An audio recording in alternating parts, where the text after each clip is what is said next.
Cuando leemos Génesis capítulo 20, parece que rápidamente podemos sacar conclusiones sobre este engaño de Abraham a Abimelech. Fácilmente podemos cargar pues nuestros ojos y decir a Abraham, ¿no? O fácilmente podemos decir, no, el que tuvo la culpa fue Abimelech. O fácilmente podemos desviarnos de una de estas cosas que en el capítulo es algo problemático de entender. Cuando estudiaba esta porción, me di cuenta que no es una porción que puedas tú deducir inmediatamente con una sola vertiente. Al contrario, si recuerdas que esta manera de actuar de Abraham no es la primera. Lo hizo también, ¿dónde? En Egipto. Abraham había procedido con el faraón allá en Génesis capítulo 12. Pero también te vas a dar cuenta que Isaac, el hijo de Abraham y Sara, lo va a volver a hacer o lo hace en el capítulo de Génesis 26. Es la misma manera, es el mismo proceder. El problema, creo yo, de esta porción es que justamente hay dos maneras de mirar estas tres historias, voy a usarlo así, la cuestión de Egipto, aquí con Abimelech y luego después con Isaac. Hay dos maneras de mirar estas tres historias diferentes, sí, una de la otra, pero sin ninguna, sin ninguna relevancia en la doctrina fundamental. Ajá. Es decir, aquí no vamos a desviarnos en doctrina fundamental y vamos a hablar acerca de herejías. El problema, mi amado, entonces, vuelvo a repetir, es que aquí hay dos formas de mirar estas historias. Trataré de señalar ambas, ¿verdad? Con la finalidad de que nos animemos. Al final de cuentas es esto, para que animemos nuestros corazones a indagar en la palabra, a profundizar más, a buscar más, permitiendo, por supuesto, que el Espíritu Santo sea quien nos conduzca en el andar de la palabra, que eso es lo que deberíamos hacer. Podemos interpretar la Escritura en base a lo que ya tenemos previo, a lo que conocemos y también a nuestras grandes pericias. Ajá, pero si no permitimos que el Espíritu Santo conduzca también nuestro pensamiento, nuestras ideas y lo que tenemos previamente, podemos cometer el error de solamente poner nuestros ojos en algo que nosotros hemos determinado y ahí sostenemos ya desde el principio. Así que esto es interesante porque este es uno de esos textos que nos ayudan un poquito a animarnos al mayor estudio de la Escritura. Por eso es que voy a tratar de señalar ambas partes para que nos animemos, mis amados hermanos, a estudiar la palabra. Primero, nos vamos a la primera. La primera de estas formas de ver la historia. Y podemos decir que este podría ser un fracaso de Abraham. Es el fracaso de Abraham. ¿Por qué? Digo yo, ¿hay miedo? ¿Cierto? Hay incredulidad. Pero si observas aquí, Dios va a revelar su fidelidad y va a revelar su gracia a pesar de ello. Y esto es maravilloso, mi amado hermano, porque Dios siempre es así. Él siempre va a revelar su fidelidad, su gracia, su provisión, su amor. Todas esas cosas maravillosas que tiene este Dios nuestro, los va a revelar para que nosotros también podamos verlos. Así que creo que aquí, en esta porción, podemos, en principio, destacar la fidelidad de Dios a pesar de Abraham. Y mi amado hermano, gózate, porque a pesar de, Dios muestra fielmente su misericordia. Amén. Si recuerdas, en Génesis capítulo 12, Dios lo va a llevar a la tierra prometida. Y de hecho, le va a dar la promesa maravillosa de bendecirlo. Le va a dar la promesa de engrandecerlo y de ser de bendición. De hecho, le dijo, bendeciré a quien te bendijera y maldeciré a quien te maldiga. Y escuche lo que dice, y todas las familias de la tierra serán benditas en ti. Pero viene una hambruna, estoy hablando de la primera ocasión, viene una hambruna y Abraham, ¿qué hace? Abandona la tierra para dirigirse a Egipto. Y al abandonar la tierra, Abraham va a mostrar que no confía plenamente en que Dios lo va a guardar y proveer. O eso podemos asumir. Así que en Egipto la desconfianza se va a convertir en miedo. Abraham es un jefe de una tribu, de su propia tribu. Y tiene además una hermosa esposa. Y los reyes malvados y los reyes poderosos de la zona no dudarán en ningún momento de matar al jefe de la tribu para apoderarse de sus bienes y de la esposa. De tal manera que esto es lo que Abraham, ¿verdad?, está pensando, porque así era esa parte. Está pensando en esto. Me matan, se quedan con mis bienes, se quedan con mi mujer. ¿Dónde estará? ¿Dónde terminará toda esta cuestión que Dios me ha dicho, que me ha prometido? Así que Abraham idea un plan. Y su plan es este: decir la verdad a medias. Génesis capítulo 12, por favor, versículo 13. Génesis capítulo 12, versículo 13. ¿Lo tiene? Si me ayuda, por favor, dice el texto. Génesis 12, 13. Juntos. Ahora pues, di que eres mi hermana, para que me vaya bien por causa tuya y viva mi alma por causa de ti. ¡Qué barbaridad! ¿Ya notaron las afirmaciones que hace a Abraham a Sara? Di que eres mi hermana, ¿para qué? Para que me vaya bien por causa tuya. Y escuche, y viva mi alma por causa de ti. ¿Notan lo que trae en la mente a Abraham? Aquí hay un problema. Si yo llego con mi esposa, con mis bienes, y ven a mi esposa que está hermosa, no solamente a mis ojos como varón, como esposo, sino también delante de otros, ven a mi esposa y dicen, matemos a este jefe tribal, nos quedamos con sus bienes, nos quedamos con su esposa. Entonces, inmediatamente Abraham piensa en esto. Utiliza a Sara como un escudo para salvar su vida. Y en realidad, Abraham va a tener razón. Va a tener razón porque ¿qué hace Faraón? Faraón va a tomar a Sara, la lleva a su harem y lo trata bien. Le va a dar todo. Le va a dar, dice la escritura, ovejas, vacas, asnos, mire, siervos, criadas, asnas y camellos. Le va a dar, lo va a colmar. Escuche, para que me vaya bien por causa tuya y viva mi alma por causa de ti. Parece que este plan estaba bien, ¿no? Tuvo razón. Así que el engaño, voy a poner entre comillas, tuvo éxito. Tuvo éxito. Abraham tiene riquezas a costa de su esposa. Pero escucha esto, la ha puesto en peligro. La ha puesto en riesgo. Sí, son una gran maldad, por supuesto, ¿no? Esta cuestión del miedo y el engaño. Pero escúchame, amado hermano, ningún esposo debe usar a su esposa como escudo para algo. Nunca le digas a tu, ve tú y dile a tu mamá que a ver si nos presta. Nunca deberías hacerlo. Nunca deberías enviar a tu esposa allá al frente para que te salve el pellejo. Nunca deberías hacerlo. Sí, son una gran maldad esta cuestión del miedo y el engaño, pero mira, mi amado hermano, ningún esposo debe usar a su esposa como un escudo para lograr algo. Dios había prometido proteger a Abraham, bendecir a los que le bendijeran, maldecir a los que le maldijeran y hacer en él que todas las familias de la tierra sean bendecidas. Entonces, Abraham debería haber confiado en Dios, pero no lo hizo. Y quiero preguntarte, mi amado hermano, ¿cuántas veces no confías en el Señor y tomas el asunto, verdad, para salvarte el pellejo, incluso diciendo a veces medias verdades? O, vuelvo a repetir, enviando a tu esposa por delante o a tus hijos por delante para obtener algo. Pero escucha esto, mi amado, Dios es fiel. Amén. Pero a pesar de Abraham, Dios es fiel. Dios defiende, Dios protege. Incluso cuando Abraham no lo hace, Dios sí lo hace.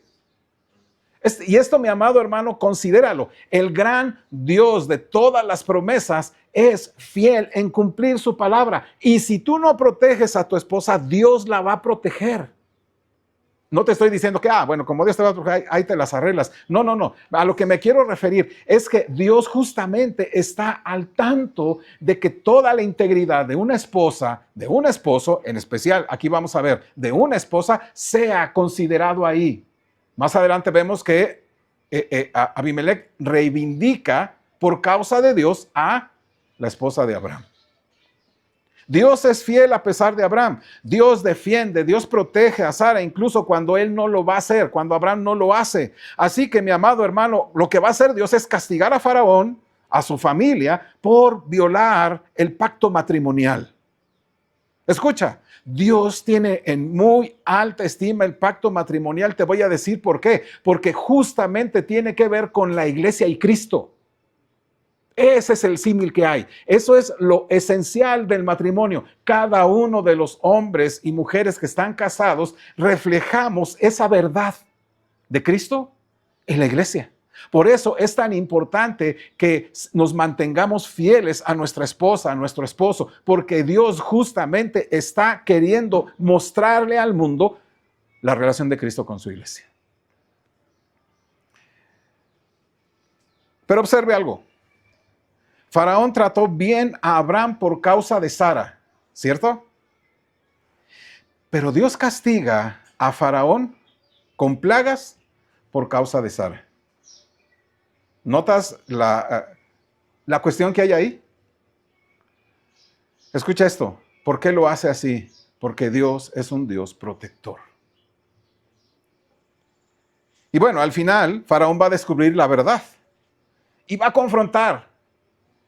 Faraón le dice a Abraham, ¿qué es esto que has hecho conmigo? No sé si ya le suena esto allá en Génesis capítulo 3. ¿Qué es esto que has hecho conmigo?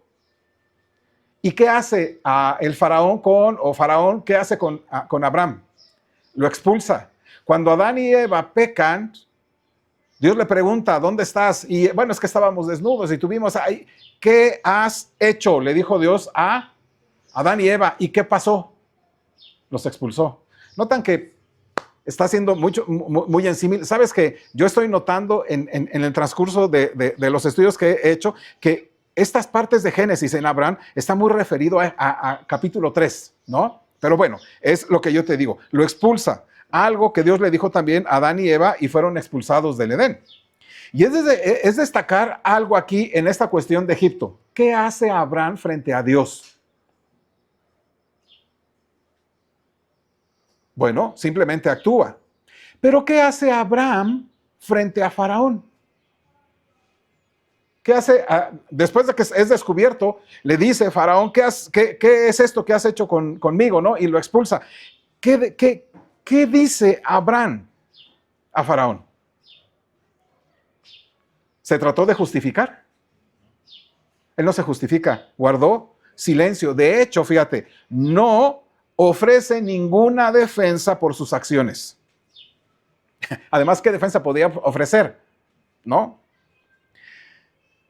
En capítulo 12, versículo 10, dice ahí, si me ayuda, por favor, Génesis 12, 10, ayúdame. Dice así. Vamos a leerlo, gracias, hermano. Vamos a leerlo. Hubo entonces hambre en la tierra y descendió Abraham a Egipto para morar allá, porque era grande el hambre en la tierra. Desciende Abraham a Egipto por una cuestión. Mi gente se puede morir de hambre. Cierto temor, pero también cierta incredulidad de que Dios lo sostendría. 13:1, por favor. Subió pues Abraham de Egipto hacia el Negev, él y su familia, con todo lo que tenía, y con Lot. Es cuando Faraón, versículo 20, entonces Faraón dio orden a su gente acerca de Abraham, y le acompañaron, y a su mujer, con todo lo que tenía. Paz, vete. Versículo 19 termina diciendo, ¿verdad? Ahora pues, he aquí tu mujer, tómala y vete. Acompañen por favor a este señor a la salida y que se vaya. ¿Cómo sale de Egipto? Avergonzado. Desciende con ese temor e incredulidad, regresa a Egipto reprendido y avergonzado. Parece que Abraham se salió con la suya. Tuvo miedo, mintió, engañó, puso en peligro a su esposa y recibió un leve castigo de Faraón y una gran fortuna de él. Y justamente este es el problema.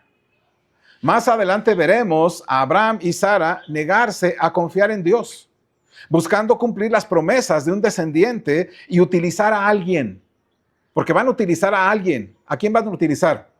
Agar. ¿Y quién es Agar? una sierva egipcia. Así que el engaño que va a hacer Abraham lo va a perseguir toda su vida. Y ahora nos encontramos en Génesis capítulo 20. Otra vez te invito a que estés ahí y lo tenga, hermano, ahí guardado. Ahora nos volvemos a encontrar en Génesis 20. Abraham ahora está fuera de la tierra prometida, en un lugar que se llama Gerar. ¿Ya vieron? Me ayuda, versículo 1, dice: de allí partió Abraham a la tierra del Negev y acampó en Cades y Sur y habitó como forastero en Gerar. Ahora entonces salió hacia el sur y está ahora en un lugar llamado Gerar. ¿Va? Está fuera de la tierra prometida. Y de nuevo, temeroso de esos reyes vecinos, se protege tras su esposa. Y de nuevo el rey extranjero, lo acoge en su casa y la misma historia. Versículo 2, Génesis 22. Dice así, ¿me ayuda? Y dijo Abraham a Sara su mujer: es mi hermana, y Abimelec, rey de Gerar, envió y tomó a Sara. Así que, ¿ya notaron esa misma historia? ¿Qué es ella de ti? Es mi hermana. Y entonces Abimelec dice: pues es su hermana, puedo tomarla.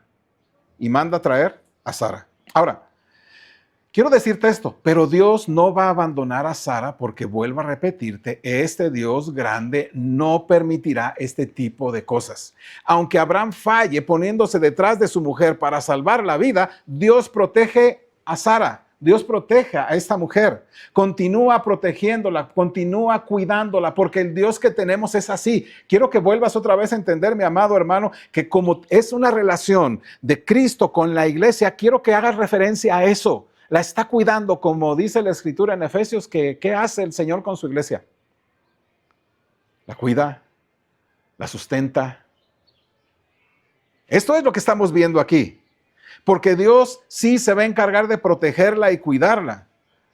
Se le aparece a Abimelec, ya hicimos la lectura, en un sueño y le pronuncia una sentencia de muerte por profanar el lecho conyugal. Has tomado la mujer de Abraham, ¿verdad? Y prácticamente por hacer esto vas a morir.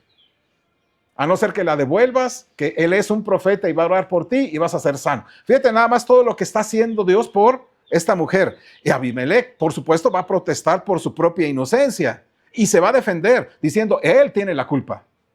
¿Quién es el responsable de esta situación que yo esté aquí? Él, Abraham. Ayúdeme, versículo 5, por favor. Génesis 25. Dice ahí, ¿me ayuda? No me dijo él: mi hermana es, y ella también dijo: es mi hermano. Con sencillez de mi corazón y con limpieza de mis manos he hecho esto. Así que él protesta por su inocencia, se defiende y dice: ellos tuvieron la culpa, ellos me engañaron. Y Dios, fíjese, Dios va a demostrar aquí su soberanía y su justicia incluso.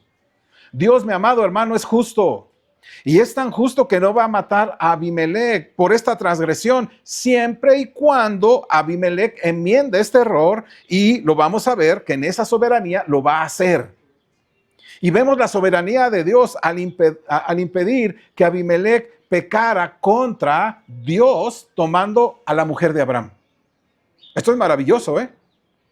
Abimelec, mi amado hermano, además, no solamente viene un asunto con él, sino que inmediatamente va con los suyos y les platica lo sucedido. ¿Y qué hacen todos? Quedan atemorizados. No. Esto no nos podría pasar. Así que, como el faraón, Abimelec va a confrontar a Abraham y le hace la misma pregunta: ¿por qué nos has hecho esto? ¿Por qué actúas así? Y entonces Abraham va a confesar toda la verdad.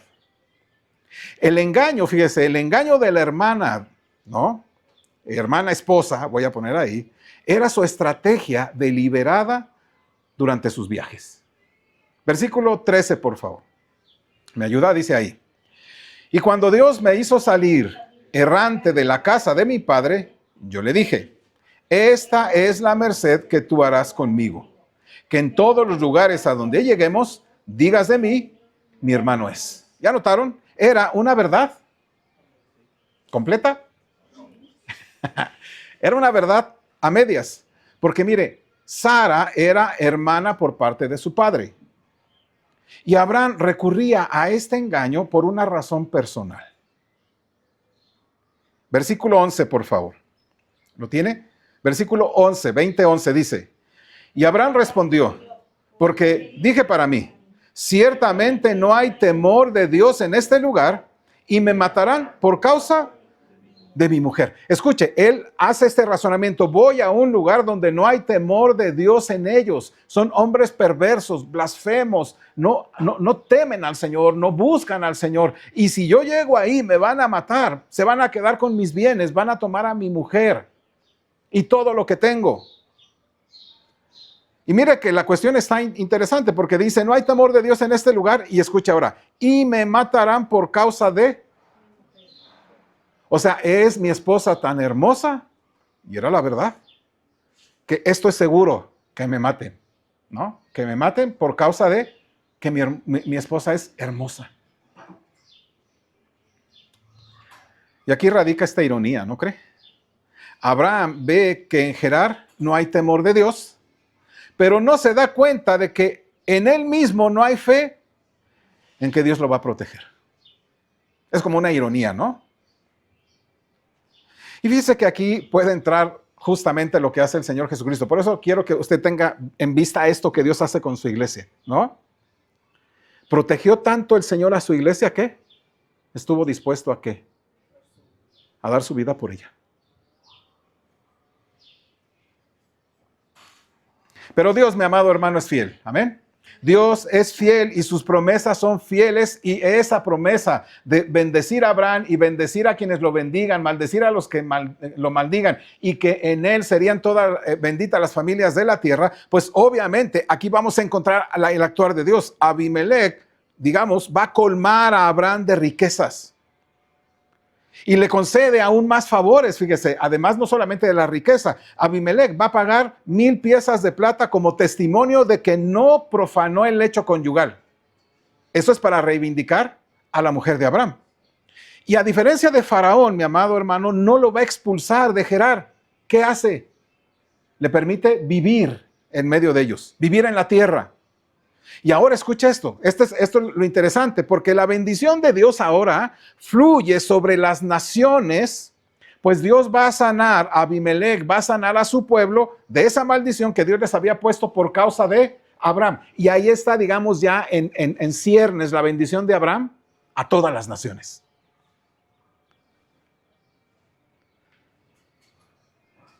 Bueno, pensaremos que la historia termina aquí, pero no. En Génesis capítulo 26, Isaac, su hijo, va justamente a adoptar el mismo razonamiento de su padre y hace pasar a su prima lejana, Rebeca, como su hermana. Teme que las naciones impías lo maten a él por quedarse con su hermosa mujer, con su hermosa esposa, Rebeca. Qué difícil, ¿cierto? Pero los reyes de Gerar lo descubren.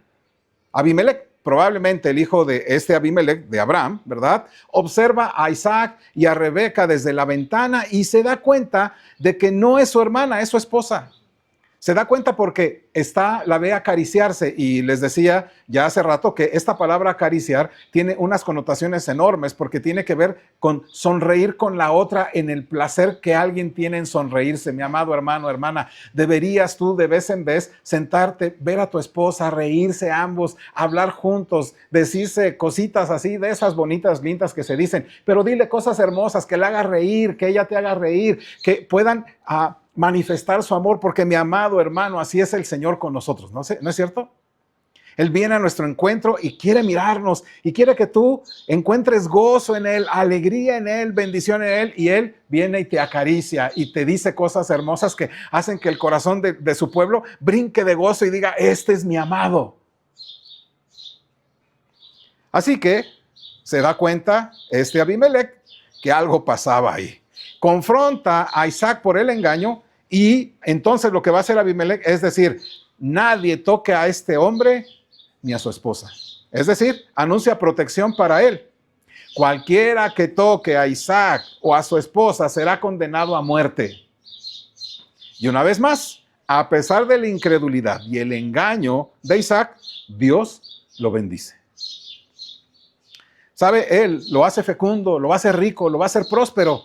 Y en medio de Isaac, bendice, o por medio de Isaac, bendice a las naciones.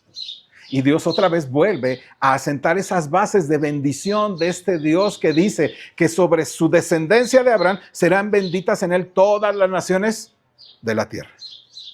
Ahora, ¿qué aprendemos en esta historia?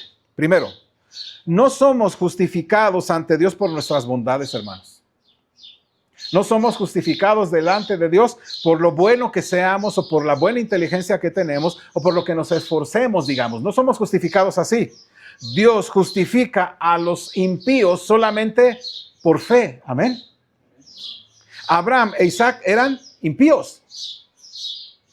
Si la promesa dependía de sus obras, de la obra de Abraham y de Isaac, mi amado hermano, no tendrían esperanza. Tendrían que sostenerlas por sus manos. Pero no es así, ni para ellos ni para nosotros. Dios, mi amado hermano, es veraz. Claro que sí. Incluso cuando todo hombre miente, incluso cuando los héroes de la fe caen, también Dios sigue siendo veraz. Amén. Primero aprendemos entonces que Dios cuida, que es protector, que Dios no justifica por nuestros esfuerzos, sino por su puro poder y sus promesas. ¿Qué otra cosa aprendemos de esta historia que hemos dicho? Bueno, este pasaje muestra, mi amado hermano, la protección de Dios hacia las mujeres piadosas en particular. Dios muestra su protección hacia la mujer piadosa. Cuando Abraham e Isaac fallan, Dios protege. Dios cuida a Sara y a Rebeca, porque eran mujeres piadosas. Y la verdadera belleza de estas mujeres reside que a pesar de un marido que fracasa, mantienen su esperanza ¿en quién? En Dios. Y se someten a sus maridos. Y esto es importante, mis amadas hermanas, si estás casada. Escucha, a pesar del fracaso de Abraham, estas mujeres manifestaron fe en Dios y se sometieron a su marido. ¿Y Dios qué hizo con ellas? Las protegió. Mi amada hermana, sé que de repente tu esposo puede tomar algunas cuestiones de malas decisiones y demás. Bueno, confía en Dios. Está con Él. Sométete a Él. No te estoy diciendo que en cuestiones que son contrarias a la Escritura. Te estoy diciendo que a veces se puede equivocar en ciertas cosas. Está con Él. Sométete al Señor, pero confía en Él. Sométete a tu marido, pero confía en el Señor. La verdadera belleza de estas mujeres reside en que a pesar del fracaso de su esposo, mantienen esa esperanza en el Señor. Primera de Pedro, por favor, capítulo 3. Y entonces se someten a su marido. Y mire cómo escribe el apóstol Pedro sobre ellas. Primera de Pedro, capítulo 3, versículos 5 y 6, que conecta, el apóstol Pedro la conecta con este pasaje. No le está dando así al aventón. Está conectándolo con ese pasaje. Dice así, me ayuda, versículos 5 y 6. Nos ponemos en pie, mis amados, para leerlo. Gracias, hermanos. Dice primera carta del apóstol Pedro, capítulo 3, versículos 5 y 6, juntos. Porque así también se ataviaban en otro tiempo aquellas santas mujeres que esperaban en Dios, estando sujetas a sus maridos, como Sara obedecía a Abraham, llamándole Señor, de la cual vosotras habéis venido a ser hijas, si hacéis el bien, sin temer ninguna amenaza. Pueden tomar su lugar. ¿Ya notaron ahí? Termina diciendo, porque así también se ataviaban en otro tiempo aquellas ¿qué?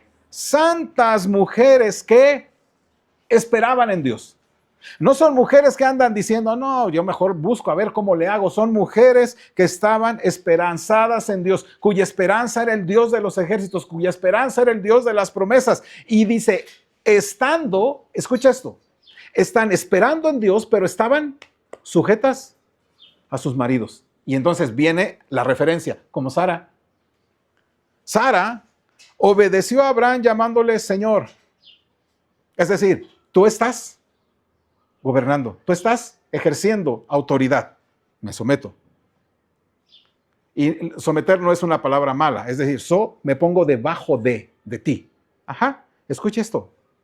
De la cual vosotras, ¿a quién está hablando? ¿A qué mujeres está hablando? a las mujeres creyentes que son santas, esperan en Dios y se sujetan a sus maridos. ¿Me explico? Dice, de la cual vosotras habéis venido a ser hijas, si hacéis el bien sin temer ninguna amenaza. ¿Ya notaron? Pensamos mucho ahorita en cuestión de Abraham, pero piensa en su esposa Sara. ¿Cómo estaría ella en ese lugar del harem? Decía, estoy aquí, Abraham me metió en un gran problema, pero espero en Dios. Estoy, ok, está bien, vamos, estoy sometida, estoy debajo de esta autoridad, pero yo estoy esperando en que Dios actúe. Escucha esto, porque ponía su esperanza en el Señor y ella estaba haciendo el bien sin temer ninguna amenaza. Ay, caray, entonces, está tremendo, ¿o no, hermanas? Está tremendo, no es así como que algo, no, es que todas somos hijas de Sara. Sí, ¿quién es? Estas mujeres que dice que son santas, esperan en Dios y están sujetas a sus maridos. Bueno, y quiero decirles, seguramente da temor seguir a un hombre falible. Creo que uno de los grandes conflictos de nuestras esposas es el temor de que un hombre no sea un hombre firme, no sea un hombre fiable. Da temor someterse a un marido que te usa como escudo. Pero las santas mujeres de Dios que esperan en Dios, que son santas, no temen nada que les cause temor. Tercera cosa que nos enseña esta primera parte. Todos nuestros héroes bíblicos, nuestros héroes bíblicos tienen sus defectos. ¿Es cierto? A veces son admirables y hacen cosas maravillosas, son dignos de imitar, pero todos nos van a decepcionar. Una y otra vez los héroes de la fe fracasan. Todos van a fracasar excepto uno. Porque Jesús es muchísimo mayor y mejor que Abraham y que todos los demás héroes de la fe. Amén. Por eso, mi amado, confía plenamente en el Señor. Por eso sométete confiadamente en Él. Por eso busca su rostro. Por eso llámale Señor. Por eso ponte debajo de Él.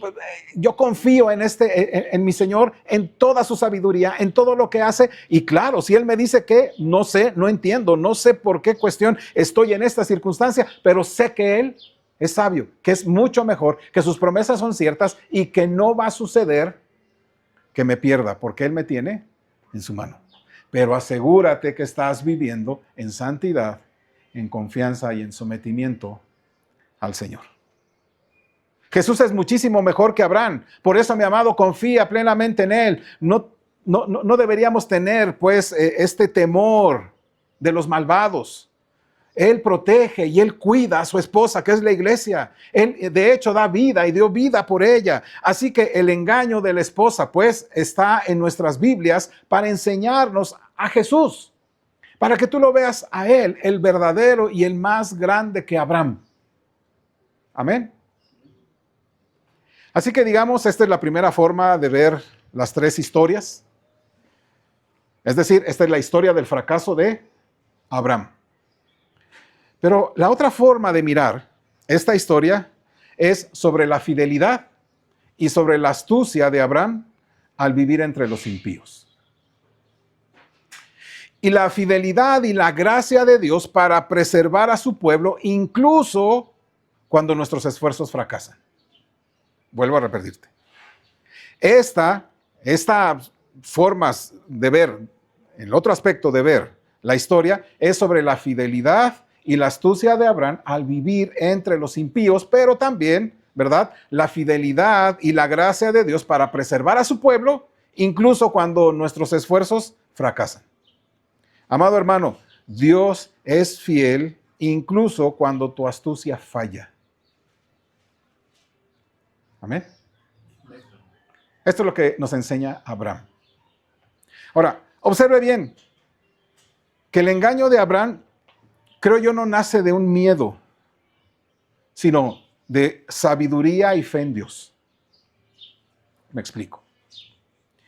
El que Abraham fuera a Egipto, en términos generales, por la cuestión de hambruna, no es falta de fe. ¿O sí? Es sabiduría de uno que gobierna bien su casa. Cuando hay dificultades económicas en tu casa, más te vale que salgas a buscar trabajo. Y no te quedes diciendo, pues Jehová jiré, y aquí me quedo, porque pues Dios me va a dar. Ajá, y ahí tiradito en el sofá viendo pues ya televisión abierta porque no tienes ni para pagar algún sistema de cable, pues ya me quedo ahí. Escucha esto. Abraham va a Egipto no porque tenga desconfianza en Dios, sino porque es un hombre que gobierna bien su casa. Sale a Egipto mostrando que no quiere regresar a Ur, su tierra natal. No quiere regresar a esos patrones que antes tenía en Ur, porque él podría resolver situaciones así en Ur de los caldeos. Él regresa o va a otro lugar. Así que para entender este engaño debemos recordar algo. Génesis capítulo 3, versículo 15. Como les decía, creo que esta parte de la vida de Abraham se conecta siempre mucho con Génesis capítulo 3. Dice versículo 15, ¿me acompaña, mis amados? Dice así: y pondré enemistad entre ti y la mujer, y entre tu simiente y la simiente suya. Esta te herirá en la cabeza y tú le herirás en el calcañar. Ahora, esto debemos recordar, tenemos aquí en cuenta. Abraham reconoce que en Egipto está rodeado de serpientes. ¿Me explico? Es decir, de hombres impíos que en términos generales son tiranos, pues son gente malvada que no teme a Dios y que ellos, como no temen a Dios, le dan rienda suelta a su avaricia, a su lujuria. Eso es lo que está pasando en este lugar. Ellos no les importa y dan rienda suelta a su avaricia y a su lujuria. Por eso, lo que va a hacer Abraham es actuar con astucia contra ese tipo de personas que en su mente solamente está la avaricia y la lujuria. Al presentarse entonces como hermano de Sara, Abraham busca proteger ¿a quién? A Sara. Te explico. En el mundo antiguo, los hermanos eran los que solían negociar y supervisar los negocios del cortejo y los bienes de sus hermanas. Y ahí recuerda, por ejemplo, la cuestión de Rebeca en Génesis capítulo 24. ¿Quién negocia ahí? Es Labán, hermano de Rebeca, quien negocia con Isaac o con el siervo de Isaac, pues, para concretar el matrimonio, no el papá. ¿Recuerdan aquella ocasión cuando Jacob y cuando toman a aquel hombre a Dina y la viola? ¿Con quién hacen las negociaciones para ver si se casaban? No con el padre, sino con los hermanos. Era una manera de hacerse, era la manera en que se llevaba. Así que Abraham sabe que así funciona esto. Sí, es el esposo de Sara. Pero tiranos, malvados, hombres, como decíamos aquí, avariciosos y lujuriosos, estos eran despiadados y podrían y necesariamente matarían y se llevarían junto con su familia todos sus bienes. Pero si es su hermano, si él se presenta como hermano y ella su hermana, no hay razón para que lo maten. ¿Qué piensa Abraham? Llego yo, dices que es mi hermana, en cierto sentido lo eres, ¿no? Eres hija de mi padre. ¿Pero qué está pensando? Si me presento como esposo, me van a matar, se quedan con sus bienes y justamente esa línea de poner enemistad entre ti y la mujer, entre tu simiente y la simiente suya, esta te herirá en la cabeza y tú herirás en el calcañar. Está pensando, esta es una promesa que tenemos desde Génesis, bueno, desde el principio, y es obvio que Dios me está metiendo en esta dinámica, y si sucede así, bueno, va a terminar esto en algo que no se espera. Por eso es que ahí está esa parte de su fe. Si él se presenta como esposo, sabe que lo van a matar, se van a quedar con su esposa, y Dios le había dicho que sobre ella iba a haber una descendencia. Entonces, ¿notan? Si él se presenta como hermano, ¿lo matarán? No, está pensando, me presento como hermano y ¿qué van a hacer todos estos para poseer a mi esposa? Tienen que negociar conmigo. Ajá, ¿cuánto tiempo? Voy a prolongar el tiempo hasta que termine la hambruna y me vaya. ¿Notan la astucia? Abraham sabe cómo funciona. El plan de Abraham parece, ¿verdad?, que tiene éxito, pero solamente tiene un éxito parcial. No muere, pero sí, digamos, subestima la codicia de Faraón. La subestima, ¿me explico? Te explico, no le salió la jugada, pues. ¿Por qué? Porque sabe que es su hermana y ¿qué hace? ¿Negocia con Abraham? ¿Qué hace? En su lujuria la toma y se la lleva. O sea, en pocas palabras, este hombre es un hombre codicioso, es un hombre que no respeta leyes, que es contrario a Dios, que es contrario a todas las cosas que tú pudieras pensar. Y entonces, en esa cuestión de lujurioso y en esa cuestión de tener más, se lleva a la hermana, que es su esposa. ¿Me explico? No hace negociación alguno. Y es ahí donde yo digo que es una cuestión parcial. No muere, pero sí subestima esa condición de Faraón. Lleva a Sara, su harem, sin ni siquiera mencionar esa negociación con su hermano. Así que ahora vemos a este hombre despiadados, malvados, inclinados hacia la maldad, ¿verdad? Obviamente con una cuestión tremenda en el corazón. Pero mi amado hermano, Dios es fiel. Amén. Incluso cuando nuestros mejores planes fracasan, Dios es fiel. Porque Dios va a proteger a Sara, va a proteger a Abraham y castiga a Faraón con plagas. Esto cumple en términos generales Génesis 12:3, que dice que maldecirá ¿a quién? A los que te maldigan. Este hombre no respetó. En su lujuria, en su desenfreno, tomó, arrebató. Y entonces Dios viene a maldecir a quien ha maldecido, a Abraham. Y si notamos, fíjese, en ningún momento de este pasaje Dios condena a Abraham. El único que es juzgado por este pecado, ¿quién es? Faraón. Faraón no es inocente, ¿eh? Faraón no es inocente, es culpable. El juez de toda la tierra lo castiga por su avaricia y por su tiranía.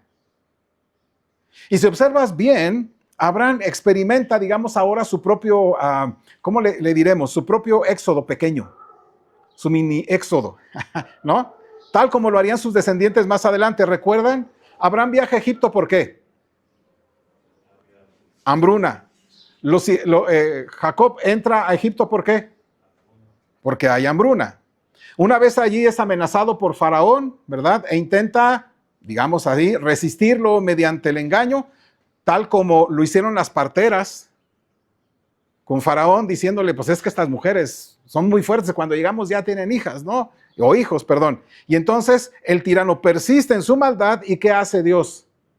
Le envía plagas a Egipto.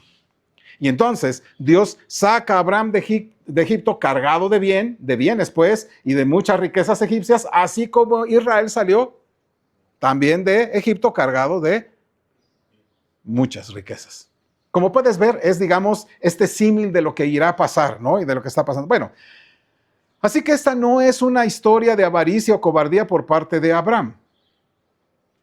El capítulo siguiente lo va a demostrar, mis hermanos, cuando Abraham, después de esta ocasión, se enfrenta a una confederación de reyes poderosos con 318 hombres, y Abraham no teme a esos hombres, tampoco es codicioso de las riquezas. Cuando se acerca el rey de Sodoma para decirle intercambiemos, él dice no, simplemente quédate con él porque es tuyo, ¿no? Solamente regrésame a Lot, y bueno, de lo que se comieron los que fueron conmigo, pues eso págaselos, ¿no? A lo largo de este capítulo, entonces, Dios se muestra fiel a Abraham, el hombre de fe. Ahora estamos en el segundo engaño del capítulo 20, ¿no? Confirma esta idea de la comprensión de la primera ocasión. La razón por la que Abraham lo repite es que no estuvo mal la primera vez. Cuando Abraham se hospeda entre los impíos, los va a tratar con astucia. De nuevo se presenta otra vez como ¿qué? Como hermano con quien cualquiera que quiera desposarse con su hermana tendrá que negociar. Y de nuevo, el malvado, el tirano, el avaricioso, toma lo que quiere, manda traerla. ¿Notan? No negocia con él, tráela. Esa la quiero. Pero Abraham y Sara van a confiar en Dios, porque saben que Dios los va a proteger en una situación como esta. Ya lo ha visto hacer. Por supuesto que ahora lo va a volver a hacer. Pero esta vez Dios va a ser diferente, va a ser misericordioso en su trato con el tirano, con el malvado. ¿Ya notaron? Lo va a proteger, de hecho, de pecar contra Dios. Nota, tocar a Sara habría sido un pecado contra Dios. ¿Por qué? Porque está justamente en el ámbito de la promesa. Quiero que entiendas. Dios afirma la inocencia de Abimelech en cierto sentido. Claro que sí. Sí, totalmente estoy de acuerdo porque conocí que era tu corazón, digamos, honesto, era un corazón limpio. Pues no lo hiciste de una manera para tomar la mujer ajena, una mujer casada. Él está en el entendido que es una mujer libre, ¿no? Porque era su hermano. Él está en ese entendimiento. Ajá. Pero Dios lo veía como un problema el hecho conyugal. Así que Dios cerrará los vientres de la familia de Abimelech para mostrarle a Abimelech, te equivocaste, Abimelech. De lo contrario, Dios habría sido injusto al afligirlo. O sea, sí hay una consecuencia para Abimelech, porque Abimelech sí se equivocó. Delante de Dios hizo lo incorrecto. Porque de otra manera lo hubiera dejado libre. ¿Me explico? De esta manera entonces le está diciendo, te equivocaste. ¿Y te equivocaste en qué sentido? Sí pecaste, ¿por qué? Porque arrebataste. Porque tomaste sin pedir. Porque te saltaste estos pasos, vamos, esta cuestión. Porque tomaste de lo que tu corazón deseó. Abimelech puede culpar a Abraham, pero el temor de Abraham se va a justificar por la forma en que Abimelech simplemente toma lo que quiere. Nótese que Dios no reprende a Abraham. De hecho, le dice a Abimelech que Abraham es un profeta y que puede interceder por él. Porque como dice Santiago 5:16, rápidamente, la oración eficaz del justo puede mucho. Ahora, ¿qué está diciendo Dios? Él, Abraham, va a orar por ti y no vas a morir. ¿Qué le está diciendo? Si la oración del justo puede mucho. Este hombre llamado Abraham es justo. Es un profeta justo que se presenta ante Dios intercediendo por los demás. Ahora bien, sí hay una diferencia entre lo que sucedió en Egipto y lo que va a suceder aquí en Gerar. En Gerar ahora vemos el cumplimiento, digamos, de nueva cuenta, ese temprano de Dios en bendecir a todas las naciones a través de Abraham. Abimelech reconoce la bondad de Abraham, la misericordia de Dios, el perdón de Dios, así que le pide a Abraham, quédate entre nosotros. Génesis 20, por favor, versículo 14 y 15. Si nos ponemos en pie, por favor. Génesis 20, 14 y 15. Dice así juntos. Entonces Abimelech tomó ovejas y vacas y siervos y siervas y se los dio a Abraham y le devolvió a Sara su mujer. Y dijo Abimelech, he aquí mi tierra está delante de ti. Habita donde bien te parezca. Pueden tomar su lugar. Mire, en lugar de expulsarlo, ¿qué hace? Reciben a Abraham con brazos abiertos. Voy a ponerlo así. Y escucha esto. Al recibir a Abraham con brazos abiertos, ¿qué reciben? Bendición de Dios para ellos. En él serían benditas todas las naciones de la tierra. En vista de esto, mi amado hermanos, no deberíamos sorprendernos que Isaac siguiera los pasos de su padre, Abraham. Hay hambruna y Dios le dice, de hecho le dice a Isaac que no vaya a Egipto, sino que vaya y se quede en Gerar. Isaac obedece, el rey de Gerar no solamente se lleva a Rebeca, ¿no? Sino que también la está vigilando y efectivamente descubre lo que ya sabíamos, que Isaac lo había engañado. Y lo confronta en las mismas palabras acusatorias que lo hizo el faraón y su padre. Pero para que no pensemos que Abimelech tiene razón en ir en contra de Isaac, observe lo que dice el versículo 26, por favor. Génesis capítulo 26. Versículo 10 y 11. Ahora, esta es la cuestión de Isaac. Génesis 26, 10 y 11. Si por favor nos ponemos en pie y lo leemos. ¿Lo tiene? Ayúdeme a leer. ¿Qué dice? Y Abimelech dijo, ¿por qué nos has hecho esto? Por poco hubiera dormido alguno del pueblo con tu mujer y hubieras traído sobre nosotros el pecado. Entonces Abimelech mandó a todo el pueblo diciendo, el que tocare a este hombre o a su mujer, de cierto morirá. Pueden tomar su lugar. Ahora, esta declaración es una declaración de culpabilidad de Abimelech. No sé si me explico. ¿En qué clase de sociedad vivimos? Bueno, una sociedad impía, sin temor de Dios. Una sociedad donde ves a una mujer soltera y puedes tomarla para ti. Llévatela. Ten relaciones con ella, úsala, va, sácala. ¿Me estoy explicando? Esta es la sociedad en la que está. El rey lo dice como si fuera lo más normal del mundo, tener intimidad con una mujer hermosa y soltera. Escucha esto. Por poco hubiera dormido alguno del pueblo con tu mujer. Nota que para él esto es algo normal. Cualquiera puede dormir con la mujer o con una mujer soltera y hermosa. ¿Sí me estás captando lo que quiero decirte? Ahí está el asunto. Digamos, es una confesión de parte, ¿no? Él solito lo dice. Y escucha, además dice, y hubieras traído sobre nosotros el pecado. Entonces mandó a todos del pueblo diciendo, ¿ya? El que tocare a este hombre o a su mujer de cierto morirá. ¿Por qué lo diría? Pues porque era la forma en que la gente lo hacía. Eran hombres impíos que no tenían temor de Dios y tomaban y arrebataban lo que querían. En este caso, a cualquier mujer hermosa y soltera. Es perverso, sí. Y Abraham y Isaac vivieron sabiamente en ese tipo de sociedades. A través de su fiel presencia, Dios comenzó a cambiar las cosas. Porque cuando protege a Abraham, cuando protege a Sara, cuando protege a Isaac y cuando protege a Rebeca, Dios va a disciplinar a esas naciones para comenzar ellos a apartarse de sus maldades. Es decir, esos van a ser un dique para que esas naciones empiecen a contenerse de esas maldades.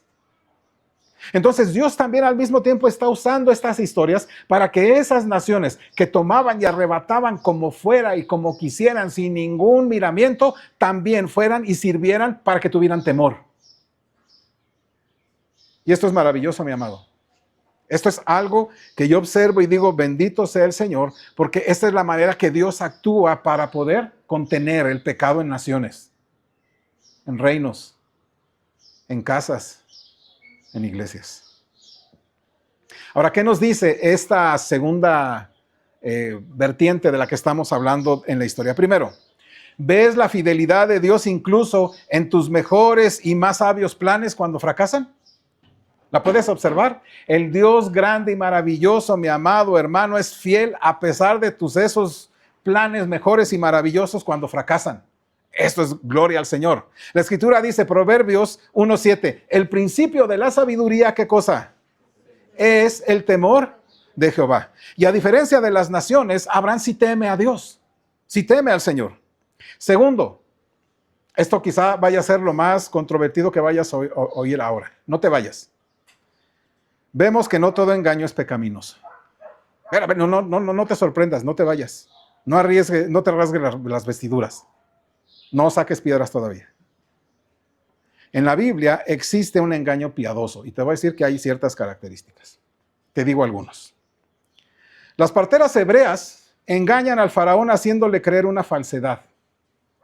Que las parteras, en ese sentido, haciendo todo lo posible por obedecer a faraón, se acercaban ahí, pero como no llegaban a tiempo porque las hebreas eran fuertes y daban a luz antes de que ellas llegaran, entonces ellas no hacían el mandato que Faraón les decía que hicieran. ¿Cuál era? Que en el momento en que sacaran a los niños, los asfixiaran y los mataran.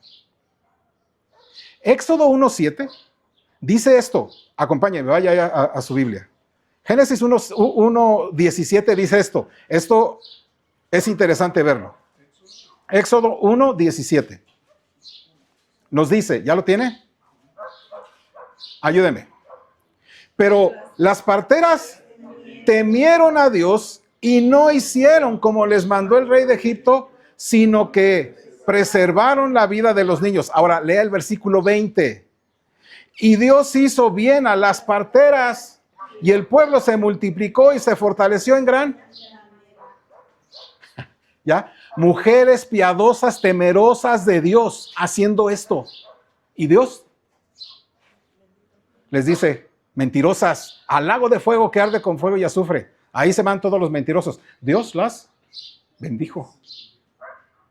¿Qué eran ellas antes de? No sabemos, pero lo que sí sabemos es que eran piadosas y temerosas de Dios. Otro ejemplo. Es para que podamos entender lo que yo estaba diciendo. Piensa en Rahab y los dos espías. ¿Te acuerdas de Rahab y los dos espías? Cuando el rey de Jericó se entera, el rey de Jericó se entera o descubre que los espías están en casa de Rahab, ¿qué hace ella? Los lleva a la azotea, los esconde entre los manojos de lino, y cuando le preguntan dónde están, vaya usted, Josué capítulo 2, versículo 4 y 5. Josué capítulo 2, Josué capítulo 2, versículo 4 y versículo 5. Josué capítulo 2, versículo 4 y 5. Ayúdeme, por favor, nos ponemos en pie. Dice la escritura, ayúdeme. Pero la mujer había tomado a los dos hombres y los había escondido. Y dijo, es verdad que unos hombres vinieron a mí, pero no supe de dónde eran. Y cuando se iba a cerrar la puerta, siendo ya oscuro, esos hombres se salieron y no sé a dónde han ido. Seguidlos a prisa y los alcanzaréis. Pueden tomar su lugar. El resto del capítulo usted va a observar cómo ella creía en ese Dios de Israel e imploró y suplicó por la salvación de ella y de su familia cuando Jericó fue arrasada. Y el libro de Hebreos dice que por esa acción de esta mujer, ¿cómo lo realizó esa acción? ¿Cómo realizó esa acción? Con fe. Es una de las que están ahí metidas en la cuestión de la fe. Pues si era una mentirosa, tú puedes decir, pero era una mujer que dijo que escondió parte de la verdad por causa justas, porque estaba temerosa de Dios. A pesar de haber mentido a los mensajeros de Dios, la Biblia dice que era una mujer de fe. ¿Quieres pensar en otros? Te doy algunos más. David. Se finge loco. ¿Por qué? ¿Tenía miedo? Y Dios lo bendice y le prospera entre los filisteos. Y sale a la batalla y vence muchas veces a los enemigos de los filisteos. ¿Te acuerdas de Natán, el profeta? David, quiero contarte una historia. Y le cuenta una historia para conducirlo a que le diga algo. Le cuenta esa parábola del rico y el corderito para exponer su pecado. ¿Recuerdas el profeta cuando llega a la ciudad de David para ungir a David? ¿Qué le dice a todos ellos, a su padre? Si te preguntan, tú di que vine a hacer sacrificio. ¿Notan? Todos ellos eran hombres temerosos de Dios. Y a menudo, mi amado hermano, son mujeres en la Biblia quienes con fe van a utilizar este tipo de cosas para burlar a los tiranos, a los malvados, a los que amenazan el pueblo de Dios. Te doy algunos. Jael engaña a Sísara, el gran general pagano. Y luego le dice, ven, tómate esta leche. ¿Para qué? Para hacerlo dormir, y luego lo mata. Mical engaña a su padre Saúl cuando éste enloquece por celos contra David. Esther, de hecho, engaña a Amán cuando le dice, ¿verdad?, que venga a esta gran fiesta y que haga tal cosa. ¿Para qué? Para exponerlo. ¿Y para qué? Llegar a la horca. Ahora, la pregunta es esta. ¿Es correcto mentir o engañar alguna vez?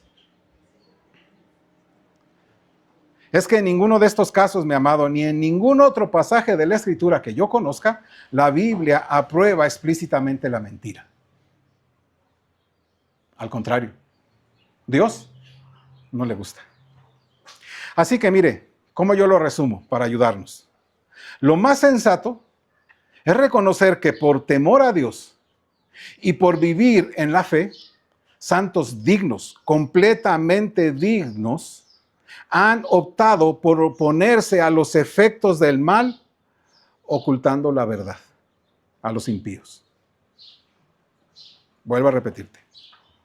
Hombres santos, temerosos de Dios, por temor a Dios y por vivir en la fe, estos santos dignos han optado por oponerse a los efectos del mal, ocultando la verdad a los impíos. Escucha esto. Pero al resto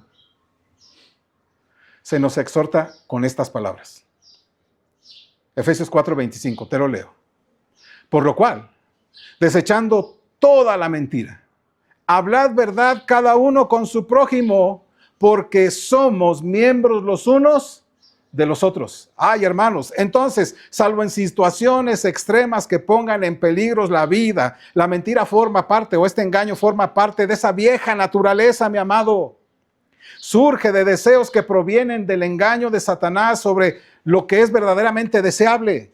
Por lo tanto, mi amado, debemos despojarnos de toda vieja naturaleza en todas sus formas, pero especialmente en la iglesia.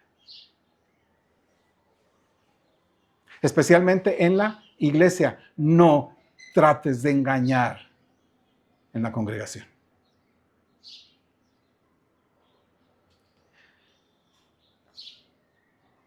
Entonces la respuesta no es sencilla, ¿o sí? Estos santos hombres de Dios, temerosos de Dios, estas mujeres temerosas de Dios, actuaron bajo ese temor de Dios.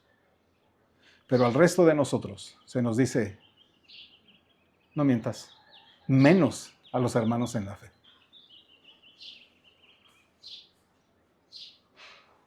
Entonces, ¿qué nos dicen? ¿Qué nos dice esta historia? Tercera cosa. Vemos los primeros indicios de la bendición de Dios para las naciones en Abraham y su descendencia. Pasamos de la expulsión de Faraón a la invitación de Abimelech de que quede ahí, que se quede a vivir. Ya la protección que el hijo de Abimelech va a brindar a Isaac y a Sara y a Rebeca también. Dios maldice a quien maldice a Abraham, pero Dios bendice a quien lo bendice. ¿Por qué? Porque el objetivo principal de Dios en Abraham es que él sea bendición a las naciones y a las que lo bendigan. Cuarto y último, vemos a un Dios preservando a su pueblo hasta la venida del Mesías. Dios protege a Abraham, protege a Sara, significa la protección de la descendencia prometida. Y Dios preserva esa línea de las promesas, tanto a través de las acciones humanas, como en el caso de Abraham, en esta situación de engaño, como más allá de ellas, hasta la venida de Jesús. Porque Jesús es el verdadero hijo de Abraham, que según la promesa de Génesis, es quien aplastará la cabeza de la serpiente y hará que todas las naciones vuelvan a Dios. Entonces, mi amado, aquí tenemos estas dos opciones sobre este pasaje. No se trata de quedar bien con una u otra. No se trata de que te quedes, yo me quedo con esta es la más fácil. No, yo me quedo con... Más bien, es la invitación del Señor a que conozcamos más profundamente de la palabra. Por tanto, la primera exhortación es, lee tu Biblia. Conoce tu Biblia. Indaga en ella. Profundiza. Sumérgete en ella. Léela, escúchala, coméntala, estúdiala. Deja que la Biblia te hable y te guíe en el corazón cada vez más profunda a la voluntad de Dios en su pura gracia y permite que el Espíritu Santo trabaje en ti y que quite de tu mente todas aquellas cosas preconcebidas que crees que deben ser así. Pero también, independientemente de la interpretación de uno u otro punto de vista, quiero decirte esto, en ambos casos Dios es fiel. Amén. Bendice a quien bendice a Abraham, maldice a quien maldice a Abraham. Dios es fiel, ya sea por astucia o por fidelidad de Abraham, a pesar de esa cobardía y ese temor. Así que, mi amado hermano, quiero decirte esto: si estás confundido hoy en tu vida, si no sabes qué hacer, si es que esto o esa cosa, yo te digo, no te preocupes, Dios es fiel. Y Dios, mi amado hermano, en su soberanía va a dirigir todas las cosas para aquellos que aman. No te estoy diciendo de los que dicen que aman a Dios, que aman a Dios, que se someten a Dios, que están buscando su rostro, que están viendo que la voluntad de Dios se cumple en su vida, que está viendo que su vida está poniéndose debajo del Señor y dicen, sí, Señor, sí, me someto a ti porque tú eres el esposo, tú eres el sabio, tú eres el bueno, tú sí sabes lo que hace. Yo, mi Padre Celestial, mi esposo, como parte de la iglesia, Dios, me puedo equivocar, pero tú siempre vas a dirigir para bien a los que te aman. Así que si estás confundido, mi amado hermano, no te preocupes, porque Dios es fiel. Pase lo que pase, Él es fiel, pero asegúrate que lo amas. Y finalmente, independientemente de si Abraham protegía a su esposa o no, Jesús está protegiendo a su iglesia. Amén. Él la está protegiendo. Y Él no usa estas tácticas. ¿Me explico? Él no las usa. Cuando Satanás nos tienta y acusa, cuando el acusador ruge y nos amenaza, Jesús se interpone frente a esa amenaza y la absorbe para sí. Él es nuestro escudo. Amén. Es nuestro protector. Él es nuestra defensa, es nuestro muro, es nuestra torre alta. Él es el único que puede librarnos. Él es la gran recompensa que tú y yo podemos tener, mi amado Jesús. Por eso se ofrece como nuestro gran abogado, como nuestro gran profeta. Él intercede por nosotros ante el Padre. Y Él prepara mesa y banquete en presencia de nuestros angustiadores. Y entonces puedes comer seguro. Puedes estar bajo su protección. Porque Él cuida a su iglesia, a su esposa. Así que tenemos mucho que aprender de este texto, hermanos, de esta porción. Porque Dios quiere que veamos su fidelidad. Vamos a ponernos de pie, mis amados. Agradecemos que nos visite y sea bendecido con esta enseñanza. Puede suscribirse a nuestro canal de YouTube o bien contactarnos por correo electrónico. Dios le bendiga y Él sea reconocido en nuestra vida diaria. Gracias